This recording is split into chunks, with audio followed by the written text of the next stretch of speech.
एक दीप जलाओ बच्चों, पढ़ाई लिखाई की जरूरत नहीं है, खुद पास हो जाओगे। अगर बीमार पड़ते हो फिर एक दीप जला लो, अपने आप इलाज हो जाएगा, दवाई और डॉक्टर की जरूरत नहीं है। पुल बनाना है, दीप जलाओ, साइंस अपने आप विकसित हो जाएगी। तो ये 21 लाख दीपक जो जलाए जा रहे हैं, अरे अपने ही राम के नाम पे गरीबों को दे देते तेल तो शायद देश का ज्यादा भला होता। ये गिमिक्स करने से कोई राम नहीं होने वाला है। तो पॉलिटिकल पार्टी या गवर्नमेंट ऑफ इंडिया क्या मंदिर बनाना है? इंफ्रास्ट्रक्चर कौन बनाएगा? रोड कौन बनाएगा? अस्पताल कौन बनाएगा? स्कूल कौन बनाएगा? It is not the work of the government to make temples and mosques. जी, हमने तो कभी नहीं कहा कि दीपक जलाओ और अपने आप साइंस डेवलप हो जाएगी, मगर बचपन से पढ़ा है, चरखा चलाओ अंग्रेज भाग जाएगा। एक गाल पे चाटा मारे, दूसरा गाल आगे कर दो, अंग्रेज भाग जाएगा। भाग गया था क्या? ऐसे ही भागा था, ऐसे ही भागा था। मान्यवर, वास्तविकता यह थी कि अगर महात्मा गांधी ने उस चरखे को प्रतीक बनाया था जहां पूरे राष्ट्र की भावनाएं संवेदना के साथ आके जुड़ी और उससे वो एक शक्ति मिली, नैतिक शक्ति, कि अंग्रेजों को भगाने में सफल हो, उसी प्रकार यह दीपक एक प्रतीक है जहां से सभी के मन में एक ज्योति उत्पन्न होती है कि वो खड़े हो राष्ट्र के लिए। मगर कुछ लोग ऐसे होते हैं, जो अभी महंत जी कह रहे थे ना, कुछ लोगों को दीपक की रोशनी नहीं अच्छी लगती, उनको अंधेरा ही अच्छा लगता है, जिनके लिए रामचरितमानस में कहा गया, शब्दशः न लिया जाए, सहज पाप प्रिय तामस देहा। जिनके मन में पाप होता है उनकी सहज प्रवृत्ति तामसी वैसे ही होती है। यथा उलूक ही तम पर नेहा, उलूक मतलब उल्लू की जैसे आसक्ति अंधेरे की तरफ होती है, कभी दीपक की तरफ नहीं होती है, वैसे कुछ लोग हैं सिर्फ अंधेरा देखते हैं। अब मैं जवाब देता हूं। इन्होंने बड़ा वाजिब सवाल किया कि राम मंदिर बनने से क्या हुआ था। जनाब, राम मंदिर ऐसे नहीं बना है। जब राम मंदिर बना है उससे पहले 4 करोड़ गरीब लोगों को प्रधानमंत्री आवास योजना के तहत आवास मिला है।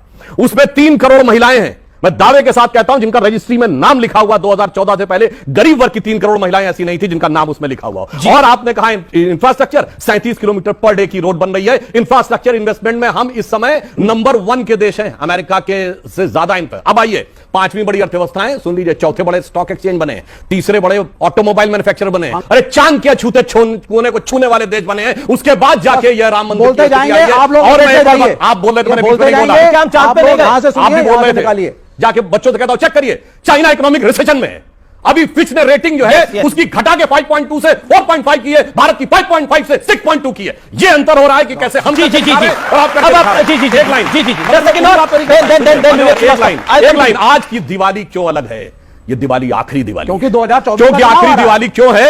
क्योंकि भगवान राम के, श्री राम लला विराजमान के भव्य मंदिर में स्थापित होने से पहले की अंतिम दीपावली है। क्यों अंतिम दीपावली? मैं क्यों कह रहा हूं ये दीपावली इसलिए महत्वपूर्ण है? आपने कहा पहली दिवाली नहीं थी, हां, किसी जमाने में ताला लगा था। जब हम लोग बचपन में नारा लगाते थे, लोकतंत्र की देखो शान, बंदी बने हुए भगवान। फिर उसके बाद ताला खुला तो हम लोग कहते थे, तेरे भी जो मंदिरों पे प्रतिबंध लगा हो तो हिंदू कहलाना हमें छोड़ देना चाहिए। यह स्थिति थी। उसके बाद टाट के छप्पर में रहे भगवान राम, और वो भी अगर फट जाता था तो कोर्ट जाना पड़ता था। और उसके बाद श्री राम लला विराजमान इस केस में खुद पैरोकार थे, शायद आप लोगों को नहीं पता होगा। One of the respondent for Shri Ram Lalla Virajman. मैं दुनिया में चुनौती से कहता हूं, हमारे भगवान एकमात्र है जिन्होंने कोर्ट में खड़े होकर अपना मुकदमा खुद लड़ा है, और पूरी मर्यादा के साथ, सारी कानूनी वैधताओं के साथ अब जाके मंदिर वो बना है। इसलिए मैं कहूंगा, एक वो भी दिवाली थी जब उजड़ा हुआ गुलशन था, रोता हुआ माली था, आज महका हुआ गुलशन है, बजती हुई ताली है। एक वो भी दिवाली थी, एक ये भी दिवाली है।